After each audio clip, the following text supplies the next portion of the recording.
So, the death of Destiny 2.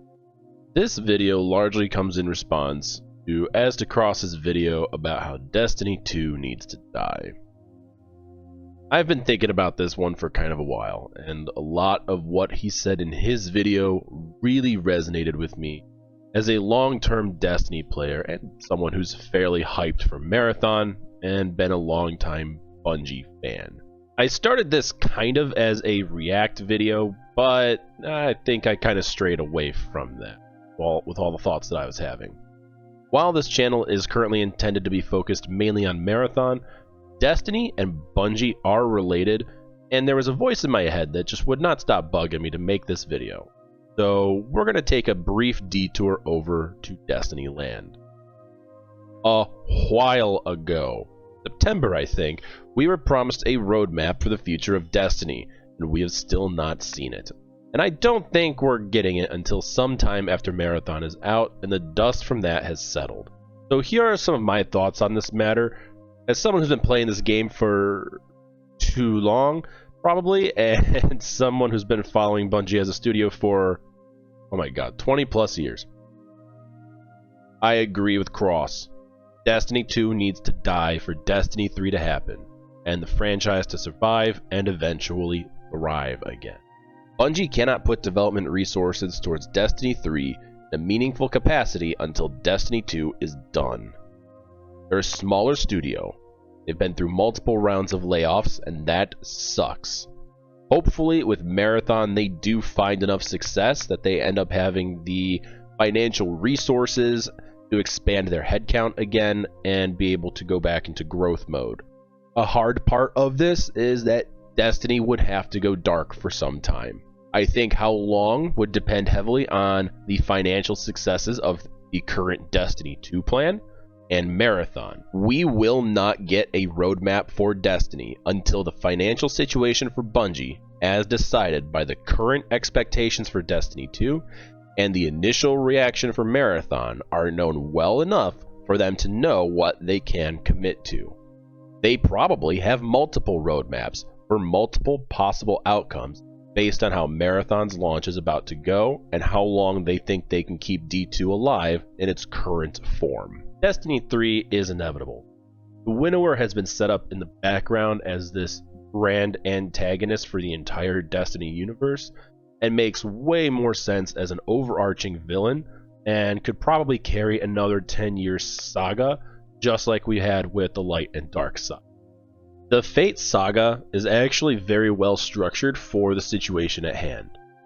When My Name is Bife interviewed Ellison Lures, we learned some interesting things, especially with regards to how the Fate saga does have a loose plan, it sounds like, for how it's expected to go. They know where the saga is going to end, and it's really just how we get there that's up in the air still. That would give this saga some flexibility to accommodate different development timelines. They could probably either expand the saga and make it longer, or go with a shorter saga compared to the 10-year cycle we just had. The Fate saga has also given us the narrative framework for why we would be reset square zero for Destiny 3. Lodi has already been thrown forward into the future from the 1960s, and he cannot go back. That would make for an excellent explanation for why we, as the player, could have a major time jump between Destiny 2 and Destiny 3. We could be thrown forward in time by the 9 at the conclusion of the saga, or at some point in the saga where Bungie feels it's a good time for us to get launched forward. Heck, we could even have it where we, quote, die in the process, which would also allow them to fulfill the prophecy that was given to us during the Corridors of Time mission, where we stumble upon our own grave as predicted by Vex.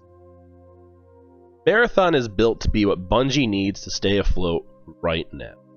Marathon is likely way cheaper to produce compared to Destiny. We know from the Activision Blizzard lawsuits that came out around the time that Microsoft was acquiring everyone, that Microsoft actually passed on a Bungie acquisition because of how fast they burned cash. Destiny was putting out a pretty maddening amount of content between Shadowkeep and Final Shape. We had an annual major expansion with a campaign, new destination, new activities, and those got huge after Witch Queen, going forward. Each year also came with 4 seasons, which were content roughly the size of D1's Dark Below or House of Wolves DLC. We had 2 original dungeons, an original raid, and 1 reprised raid, plus free events. This is a ton of content for any game, no matter how you slice it. And it all had AAA level production value attached to it. Marathon, on the other hand, is a much more narrowly defined game. It's an extraction shooter, and it's far more focused in its scope. It's unlikely that we're going to see anything that is too majorly altering to the gameplay. I don't think we're going to be seeing new modes. At most, we might see modifiers of some sort that maybe tweak the core rules of the game. We're not going to see anything like a menagerie being added to Marathon. We're not going to see forges. We're not going to see anything that resembles any of the seasonal activities from Destiny 2's season. Marathon's also going to probably have a simpler sandbox to balance. Marathon's story presentation is also looking like it's going to be a lot simpler. Things like audio logs, codex entries, terminal interactions, some videos, and all of this is stuff that skews towards the less expensive end of things that you need to produce. A lot like Destiny 2's seasonal content, which is not to knock the story, because some of the seasons of Destiny 2 hold phenomenal stories. As far as growing the core game goes, I think with Marathon we'll probably at most see 1 new map per year, or they might go the route of making additions or changes to the existing maps. Another great option for them to grow the game and change the game up would be the addition of additional factions. The Svit and the Four would absolutely be early candidates for races they could add. How interesting would it be if, in addition to the UESC and other runners, suddenly we had 4 raiding parties that were dropping in all over some of the existing maps? Marathon is also a great answer for the current market that Bungie is facing. Destiny 2 players right now, I think, are absolutely burned out. We've been at this game for 10 plus years. I know for myself personally, break of just taking a couple of weeks or even a month off makes the game feel so good when I do come back. I think a forced community break might even help this community just chill the fuck out.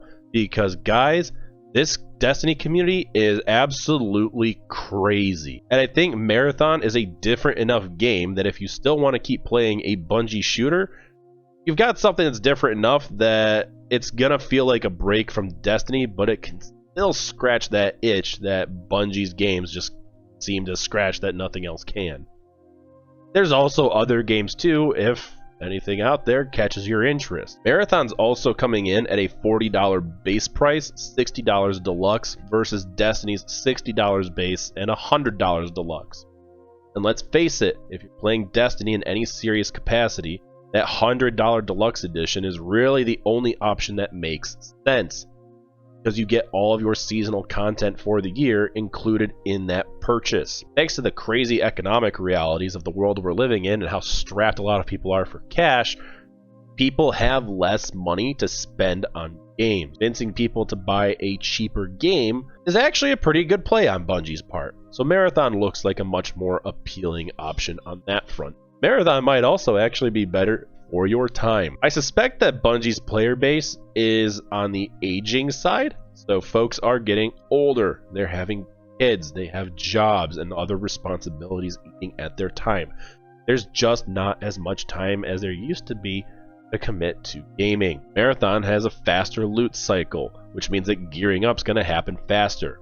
You're not going to have those pain in the ass chases like Divinity, where you have to scratch together a team, do some goofy ass quest in a piece of dead content. Not to mention that with Marathon, everyone gets a full wipe every season. So you're never more than 1 season behind.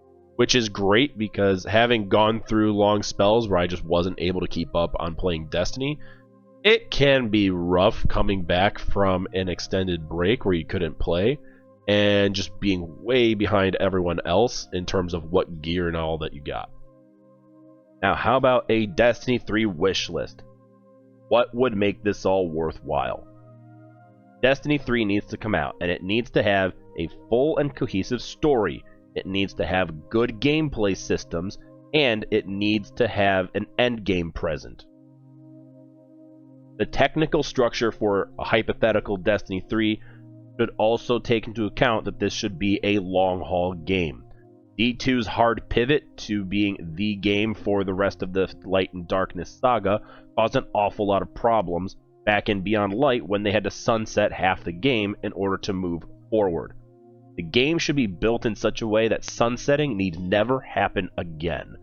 Personally, I think the Master Chief Collection for Halo is a great model. For a game that you have to install to be able to play, and then you have optional modules that you can then download to play the older games that you want. If you only wanted to play Halo 2, you just downloaded Halo 2. When Destiny 3 content starts becoming legacy content, then it can be phased out of the install and see less upkeep. And it is understood by the player base that legacy content will not see the same level of support as content that is currently in use by the live game. Quality of life tools will also need to remain for Destiny. Fireteam Finder and the Advanced Vault and the firing range are prime examples of things that cannot be missing, and Destiny 3 needs to have a plan. Destiny 1 and 2 across the Light and Dark saga felt like they were winging it sometimes, with regards to the game's content and story. Have things figured out so we don't have another Lightfall situation where we have a crappy expansion thrown together at the last minute because things are not ready. And PvP. PvP, I think, was an unsung hero of Destiny and a part of the game that did a lot of work at retaining players between the PvE content drops. And Joe Blackburn was very right when he said that they needed new PvP maps because all the stories that could possibly be told on the existing maps were already told. There was nothing new to happen on Burning Shrine 11 years after it came out. Marathon is unlikely to eclipse Destiny.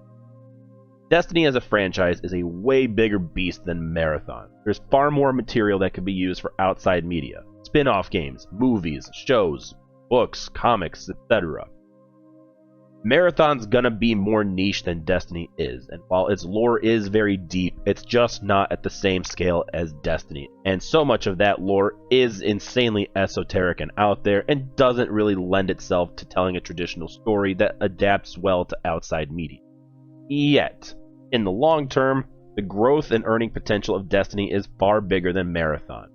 Marathon can catch up, but Destiny is an entire decade ahead of that game on that front. The biggest problem facing Destiny is that Destiny 2 has all this baggage and bad history. It's had a good run, but it is time to pivot towards a clean break, and a strong Destiny 3 that actually incorporates the lessons learned over the past 10 years would send Destiny to the kind of ridiculous success that it frankly always should have had.